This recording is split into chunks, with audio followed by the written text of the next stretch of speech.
Linking MIDI controllers in FL Studio. This is the good stuff.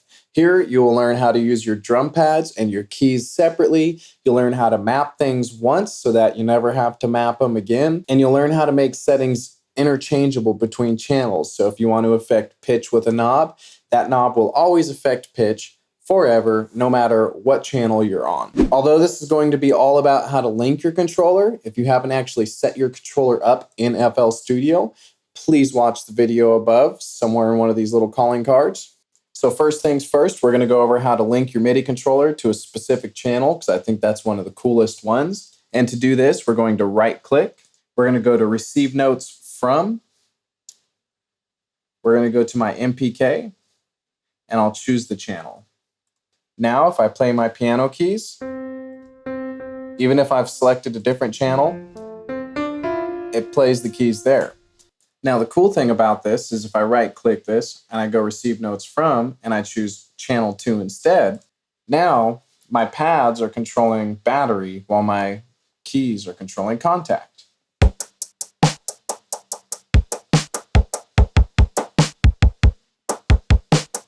So usually I'll leave the piano part unlocked, that way I can play on whatever and still play my drums. So if I wanted to, I could play both at the same time. Off the same controller. This is cool if you have friends or, and you want to jam out together, or if you're being a one-man show, or you just don't want to have to go back to your channel rack to play your drums. So we know there's 16 MIDI channels per MIDI controller, and this is how that part actually works and comes into action. My controller specifically only uses 2 of these channels. However, there's 16 options for channels. So if you have a more complex controller, you're going to have more channels. If you haven't watched my video on ports, MIDI channels, and MIDI CC, please do so. Now, if you don't have battery, like I do, that sets up a bunch of options for our pads here, then you can use FL Studio's FPC. Replace this. Now with the FPC, the issue is mapping. If I click my pad, you see I'm mapped on C5. If we look over here on the FPC, we're on C3. This, though, is easy to fix by clicking here, clicking Map Notes for entire bank, and then it's going to start in this bottom left, and so you're going to play every single pad from the bottom left up. So bottom left to right, and then up.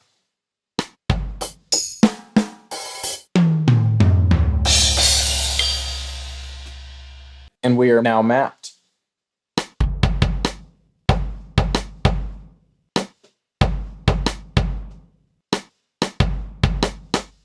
And if you want, you can drag your own sounds into here. Going over using the FPC would be a whole other video, so we're not going to do that. But just so you can get started, if this is something cool that you like, if you want to add something to it, click these delete buttons. You'll see we got a bunch of this stuff here, and it gets rid of all of that. And then drag your sound in. Done. Another thing you'll notice when I right-click and we have Receive Notes From is MIDI Channel Through. And MIDI Channel Through is for daisy chaining MIDI controllers or MIDI information. And I'm not entirely sure how that works, to be completely honest. However, I do understand that that's the basic idea, is the MIDI is going through. It's daisy chained. So if anyone has any more information on that, let your boy know. It'll be helpful to me and helpful to everybody else. So if you want to link to a controller, here is the usual stuff. We'll right-click, and we'll go Link to Controller. Now, if you'll notice from MIDI ports, MIDI channels, and the MIDI CC, we've got port, channel, and control. If I right-click control, we got the CCs. And remember I said number 64 is generally routed to the damper pedal when we're going over the MIDI settings. If you haven't seen that, watch the MIDI settings video. So our port will always be the port of the MIDI controller, which in this case would be port 1. Channel would be 1 or 2. 2 is going to be my pads. And then control would be anything else on here. You don't need to know that, though, because it's as simple as turning a knob. Now that I turn the knob, if I right click, link to controller, you'll notice it's automatically mapped. Port 1, that's our MIDI controller. Control 22, which is going to be the knob, which isn't listed here, but that's fine. Now, this auto detect setting here, that is whether or not it's going to detect what you're spinning or moving. So if I click that and I start moving all these different knobs and sliders, we no longer get this information here, right? It's not going to automatically link anymore. So we'll generally have this on. So this next one, Omni, this is the bread and butter. This one is freaking cool. And instead of just telling you what it does, I'm going to show you what it does. So if I come here, link to controller, and I click this Omni button, and I move whatever knob I want to use to control that, check it out. I'm moving my pan with this knob, right? I'm going to switch channels. Would you look at that? I didn't even have to link or set up another link. This knob now is going to control the pan on any channel that I decide to select. And that is what Omni does. Omni makes it so that any channel that you switch to is going to be controlled by that same knob in the same location. So if I wanted to control volume with one knob,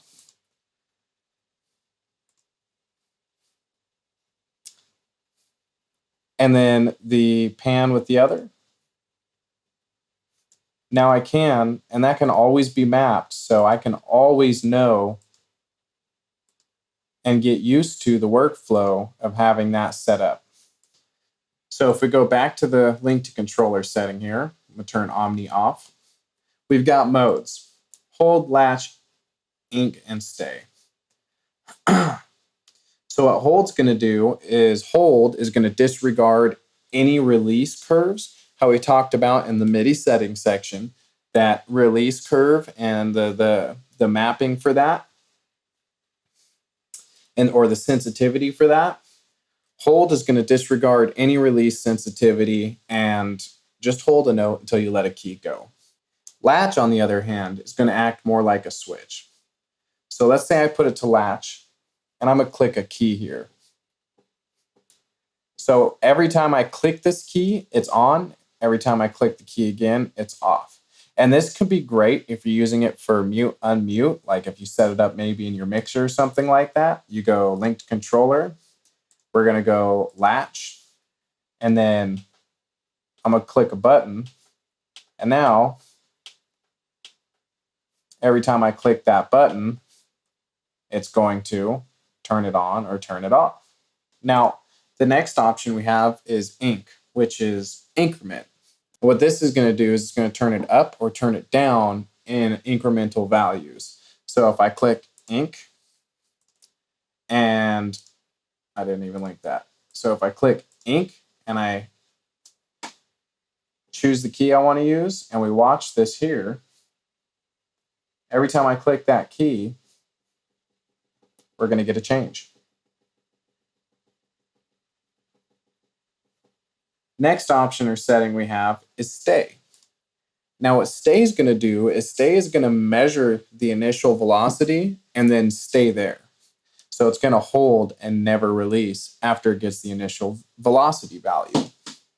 So if I click it softer, if I click it harder, we're going to go based off that velocity. And the next thing we're going to have after that is our mapping formula. Mapping formula, you can do all kinds of cool stuff. This input is regular. This means for all the little bit of velocity and everything that's sensed from the controller, it's all going to come out even on the other side. So we can actually flip this and invert it, which means everything, for all the information input, it's going to now move the knob in the opposite direction or affect it in the opposite. And so now if we look, when I press this, it's going to go down instead of up. Press, press, press. Right? Because it's inverted. The other cool things you can do with this is all kinds of formulas. We can do whatever the hell this is. Steps. And all kinds of stuff. What I like to do is 4 times smaller or 4 times bigger increments and things, that are times bigger or times smaller, because sometimes you don't get enough movement out of the controller as you want and you need more, or you're getting too much movement and you need less for something that's more fine-tuned or something that you want to be more drastic. And so all you got to do for that is get rid of all this special information here and just times 2. Now it's doubled. Times 0.5, because 0.5 is half. Now it's cut in half, right? So it's fairly easy to map this. If you want 0.25, now it's a quarter. If you want times 4, now it's 4 times. And it's that simple. 1 minus input is inverted. So 1 minus input, those are the main ones that you should remember. If you want to invert it, you can do 1 minus input, or just click inverted, which is even simpler. But like if it's default and you just want to be super quick about it, you can do that or that. So the next thing we're going to have in here is smoothing. And when you turn this on, what this is going to do is it's going to make drastic and quick changes more smooth and smaller. So if you have a really, really sensitive controller, then you would turn this on if you're trying to do smooth automation, and it'll help smooth it out for you. And the more this time is, the smoother it is. The less the time is, then the less smooth it is. Now, next on the list, which usually comes clicked, that I believe you should always unclick, is remove conflicts. This thing is dang annoying sometimes, because what this does is it makes it so you can only link one thing to one button at a time. So let's say I want to link this knob and this knob to the same one. Same knob, same control. So you can see we got it kind of swinging back and forth, all synchronized like. Now, if I go here and I click remove conflicts and I move that same knob, it just got rid of the other link. If I go to this one, I'm like, well, what the heck? I want to link it. It removes the link to the other one. However, if I go here and I take that off,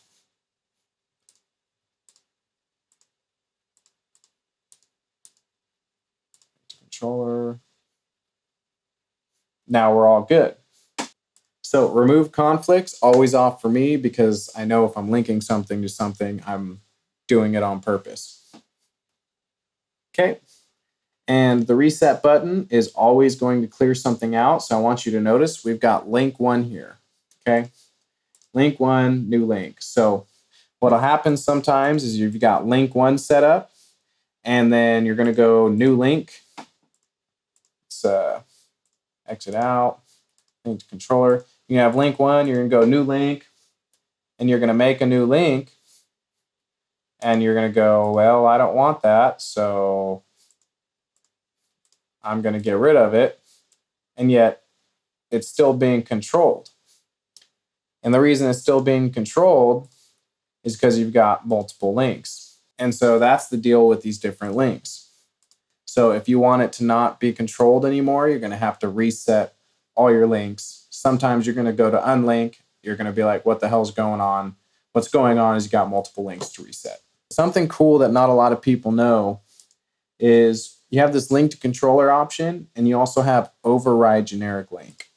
And if you'll notice, override generic link is a lot the same as our regular link to controller option. And what override generic link is going to do is it's actually going to make it so that anytime you open an FL Studio project, you're always going to have that linked. So if I want to set one of my knobs on my keyboard to this pan, for example, for panning my items, then I can do that. I can click override generic link when I do it. And then every time I open FL Studio, it will always already be routed and linked up, so I never have to link it again. The best thing about that, now the override link controller is great for setting up in your mixer or even for mapping some VSTs. And to show you a cool way to map VSTs and a quick way to map VSTs, We're going to open one up and I'm going to show you the next thing that most people don't know about. Let's say I open up a Fruity Reverb and I want to link my high cuts, my low cut, the size, the diffusion, delay, and maybe my dry wet knob, right? So what I'm going to do is I'm going to go up here and we have multi-linked controllers. What is that? I will show you what that is. So we're going to click it. And so that I remember what I'm moving, I'm going to start top to bottom for these. We're going to move our high cut. We're going to move our low cut. We're going to move our delay. We're going to move the size, our diffusion, and we're going to move our dry as well as our wet. So now that we've done that, I'm going to go to my controller and I'm going to move each knob I want to associate with those. The high cut, the low cut, my pre-delay, my room size, my diffusion, my dry level, and my wet level. And now, if you look, I'm connected to every single one of those. I can move all of them free and independent for each control. And that is the power of the multi-link controllers. It is pretty stinking cool. And something you can do with this linked controller is, if you look at that, we got the generic link option. So you can make it so that whenever you load up, you're always going to be linked to the options that you want to link to, just like you would with the regular linked controller. Now, the downside to this is this doesn't work with all VSTs though.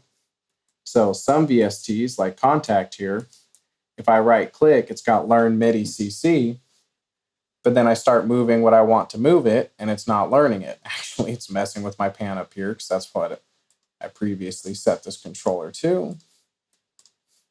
We'll reset. Still on Learn, not happening. Got to cancel because it's not working. Now, how we hook ourselves up to something like this is we're going to go into our settings here, this little knob. And I want you to notice on MIDI, we've got input port. Wow, we talked about ports before. Port 1. That's the one that our MIDI controller was, right? So now if I go back, Learn MIDI, now we're cooking with gas. A lot of people don't know that you can go in there and do that because it's kind of hidden and off to the side, and not a lot of people talk about it. So that's going to allow us to link to the things within Contact and other VSTs that are a little bit more complicated. However, we're not necessarily going to be able to do it with our multi-linked controllers. Now, some VSTs, this one doesn't. If I move this, it won't do it. Can go Tools, Last Tweaked. And here we see it's still the last tweak is the channel panning, which is up here. But if you don't want to go through doing your ports and linking it that way, and you have something open and you just decide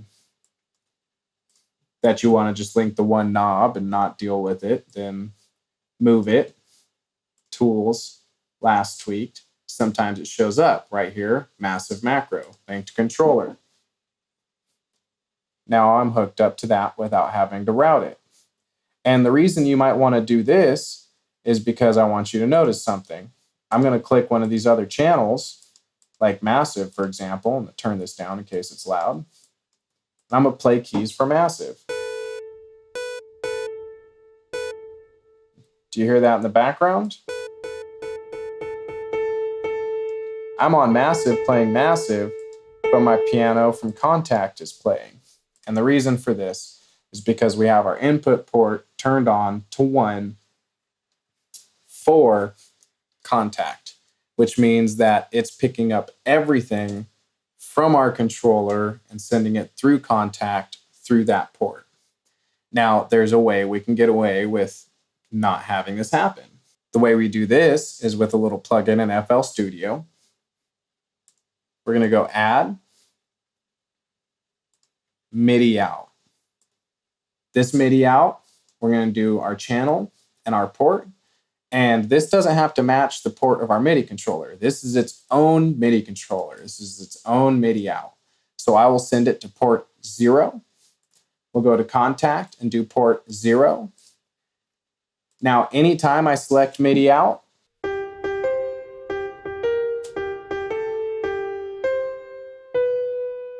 our Midi Out is now acting as the MIDI controller for contact. So I can be free to move to anything else, but this is working in contact. And now what I'm going to do is I'm going to take this, I'm going to go learn MIDI, I'm going to go to Midi Out. This has to actually be assigned first, so we're just going to tell it something. I don't know, we're going to call it that thing. And controller, I don't know, 25, accept. So now it's a thing. Now it moves it. We have now successfully mapped that. Now you can link to this controller as well, but here's the interesting thing about this that you need to be careful with. If we link to this controller here, sometimes, depending on the VST plugin, we're going to be moving this knob, and this knob is going to move things that we don't necessarily want it to in other places. I couldn't get this to recreate my previous issue, but before, this knob here was not just controlling tune, it was controlling the amount for the convolution reverb here, simply because it was on the correct CC channel on the side here in order to do that. I just tried setting it to the wet level for the convolution reverb, however, that didn't work here. And these are the interesting kind of issues you can have with MIDI controllers that you wouldn't expect, that just have to do with routing and the way information's routed, which is why you need to understand that stuff to be able to troubleshoot when you have problems like the one that I had, which thankfully I'm not having anymore. So this, though, now that we did this, is solving our issue with the fact that we wanted to be able to play in contact, and we wanted to be able to move our tune or whatever we wanted to move without being stuck playing our keys in contact all the time because of our input port issue. Now it's just whenever we're on the Midi Out that we're going to be controlling it. Anywhere else, we're going to be controlling the other stuff. We're no longer locked in thanks to our Midi Out. There's also other items like this. If I go to add, we have rip chord, for example. Rip chord, if I choose a preset, is going to play these different chords when I just click a note. And what I want to do with this is I want to take it, I want to go to my settings here, and I want to actually choose an output port in this MIDI section where we would do input. So if I set the output to 2, I go to 2 on contact, 2 on contact on the input,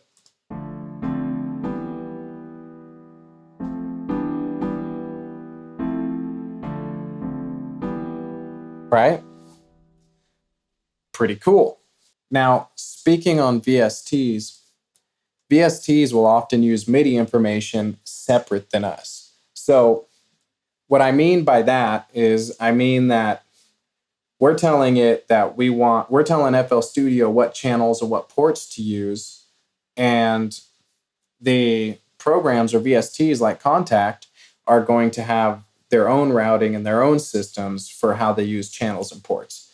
And that's actually pretty cool if you want to save CPU usage. So in Contact, if I want to load up another instrument, generally, I can't play the Giant or, this baby here when this one's loaded above it. And there's a lot of different VSTs that are going to load a bunch of different instruments all layered just like this. Here's what the cool thing is, okay? If I go here and I go to my Midi Out, for example, I'm going to clone this, and this one, I'm going to do channel 2. I want you to notice we're going to see volume coming out of the volume bar here. Okay? Our channel 1 is routed to Alicia's keys, channel 1. Our channel 2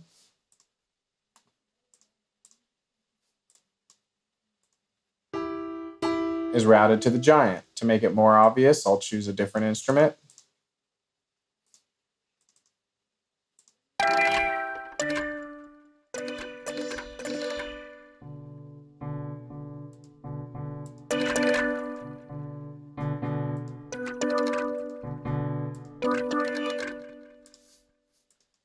Different instruments by using different channels. So I can set up a Midi out for each instrument and just make it a different channel and name it differently. And all of a sudden, I don't have to load 30 different instances of Contact for me to play the different instruments.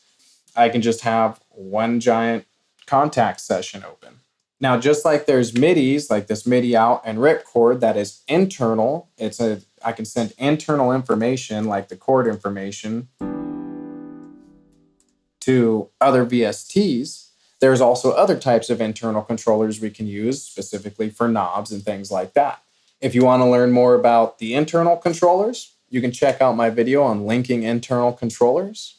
And as summary, when linking controllers, you can either do whole channels or you can do individual knobs or individual items. When linking knobs and sliders, you can make it so that your MIDI controller will link that same knob or slider across any channel that you choose by clicking the Omni button. You can also make things like this permanent using override generic link so that you can always have it load up the exact same way in your projects. You can batch link knobs, and some VSTs will fight you about trying to link to knobs in them, but you can always get around this via some crafty port routing with Midi Out. As always, I appreciate you guys. If you like the video, please like the video. If you have any comments, please comment. It's your boy Warren with Scale Audio. Adios.